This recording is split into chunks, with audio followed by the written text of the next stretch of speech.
want to further elaborate, secondly, here on why I believe the Kar 98 is superior to the M9130 in most respects. Okay, now we're not taking into consideration in this video that when Stalin attacked Berlin, he had the Germans outnumbered 10-1, and that's not even taking into consideration the Americans on the Western Front and the British, you know, and the Free French forces and everything, the French resistance and everything else.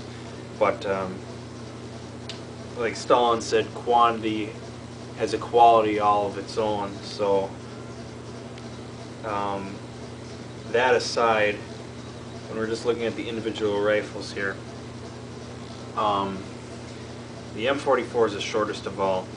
That's got a lot going for it in terms of barrel length. The M44 is 39.9 inches, like I said. M9130 is 48.5, and the Kar 98 is 43.7. So the Kar 98 is about 43. The M91 is, the M91 is 48, and the Kar 98 is 43. So you're looking at about 5 inches here. That the Kar 98 is shorter than the M9130 Mosin Nagant. This difference between the M44 and the M9130 in terms of barrel length, you know, we've got, like I said, an extra, you know, 8 inches or so. It's 8.5 inches about between the M44 and the M9130. Is wasted in most practical applications where they would have used it on the front. The snipers, you know, if you're shooting 800 yards away or something like that, which is going to take a really skilled sniper to shoot that far away anyway, unless you're shooting, you know, like I said, 800 yards away, this M44 would do just fine. And the Soviets equipped they normally issued the M44 to cavalry, I think artillery, but I know cavalry for certain. The M38 and the M44 got the, the cavalry got the M38 and the M44, which was introduced in 43, 44. And the Soviets also used it on the assault in Berlin, along with like weapons like the submachine guns, the Papasha 41. The PPSH-41, otherwise known as the PPSH-41, because it's a little bit more ergonomic and useful for close quarters. But another point I wanted to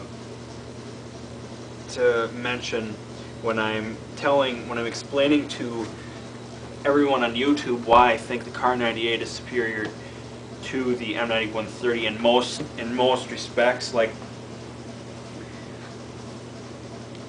Like if you're shooting at somebody, you know, 100 yards away, it's not going to be that. It's not going to be like a night and day difference between the M9130 and the Kar 98. The trajectory and the ballistics are roughly the same, but the milling is generally a lot better. Just generally speaking, the milling is better. The safety is better. The disassembly of the bolt is, I think, is a little bit easier once you get the system down on the Kar 98. The bayonet lug here is more practical. For instance, I was reenacting in Big Lake here on the I think it was 13th. It was about a little more than a week ago, 8 days ago, and I used the Seitengewehr off of this Kar 98 to free a 5-round stripper clip, double stack stripper clip out of leather ammunition pouch on my belt because it was wedged in there, and I noticed that there was another kid. His name was Tyrus. He was having the same problem, but you can use the bayonet as more of a tool, where when you've got the M44, the bayonet is fixed onto the rifle and you can take it apart, but you got to unscrew it, and it's not as convenient as the Seitengewehr on the German Kar 98, where you can put it in a sheath on the side of your belt, and you can use it as a close quarters weapon by itself, or you could use it to open cans. You can use it for a whole bunch of different purposes where you get the fixed bayonet on the M9130. So the bayonet, the method of affixing the bayonet, the Seitengewehr is what the Germans call it, the side weapon, is better on the Kar 98 than, I believe, either the M9130 or the M44. The M44 has got a very, very nice bayonet on it. I think the bayonet system on the M44 is a lot better than the M9130 because you can collapse it, but that also adds weight onto the M44. The M44 is about 9 pounds, the M9130 is about 8.8 pounds, so you really are at about the same weight, even though the M44 is a carbine, which I thought was kind of interesting because I always thought the M44 weighed less when I had it on my back, but evidently they're about the same weight, I guess, and some of the weight is made up, like I said, in the M44. Even though it's got a shorter barrel, it probably makes up for it with the collapsible bayonet there. But safety here, I'm going to explain one more time.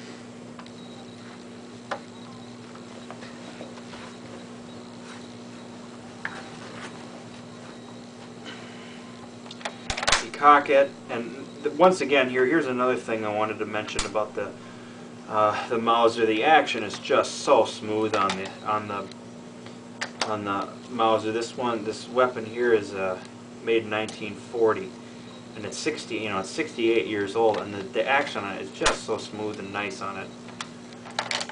Granted, it's not a late war model. If it was a late war model, it'd have a thicker metal buttstock on here. Generally they had a thicker metal buttstock on the back here, evidently, but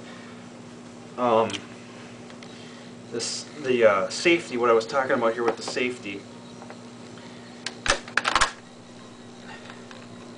making sure that there's nothing in the chamber once again for safety's sake.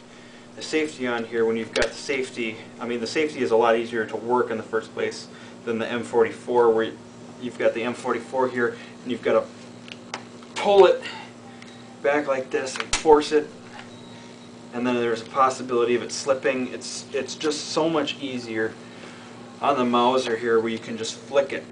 You can just flick it. You can flick it over like that, or you can do it with 2 fingers here, whereas with the M44 it takes your whole hand and you got to wedge it over here. Sometimes if you're holding onto it tight, firmly like there, you see, you can flip it. And the when you have the safety engaged on the Mauser Kar 98, it blocks your line of sight, which is very intuitive. It's a very intuitive safety, so that when you're looking down the rifle, you can tell, obviously, that the safety's on. So, and it also allows you, like I said before, to work the bolt. So, the last point here, like I said, I just addressed the bayonet. I addressed the barrel length on the rifles here. I addressed the barrel length, the bayonet, the safety. Now the ballistics, they're really, all these weapons are going to hit relatively. The 7.62 by 5.4 and the 7.92 by 5.7 are going to hit relatively as hard as each other. It depends. There's a lot of variability in the rounds because you can load these up. I've actually shot 203 grain out of this M9130, and people tell me, "Oh, don't shoot 203 grain because it's a machine gun ammo and it bucks like a mule." And that's another thing with this M44. The recoil is heavier on the M44 than the M9130, but it's really not that bad. It's controllable. It's really not that bad. It's nothing crazy. But that's just generally that happens with a lot of carbines and stuff. It's just there's less gun to absorb the impact, but